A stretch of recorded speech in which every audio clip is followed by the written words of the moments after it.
For today's vlog mga Mars, ngayong araw dahil 3 months nang buntis yung inahing baboy, tayo 90 days na niya, kaya tayo magbibigay ng iron.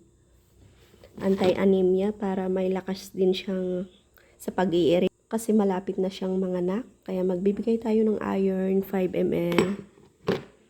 Tapos ito yung sirens natin na gagamitin natin pagpunta natin dun sa kulungan. Tapos ito yung karayom na gagamitin natin kasi merong karayom na pang inahin at merong karayom din na para sa mga biik. Ito yung itinuturok ko sa inahin mga Mars. Size 9. Pwedeng 7 at saka pwedeng 9. Dahil malapit ng mga Marikoy, kailangan may nakaready na mga gamot, mga vitamins. Tapos para sa mga biik din, ito yung pamutol ng buntot, pamutol ng ngipin. Kailangan nakaready lahat para in case kung ano man ang mangyari, may magagamit tayo.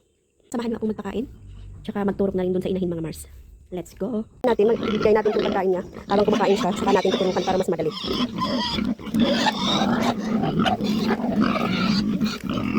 Pinaghalong dara, fish, at saka kanin. Yung pagkain niya, at saka may sisal powder din.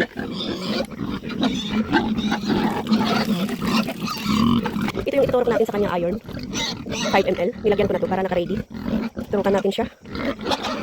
Dito tayo magtuturok sa may laman.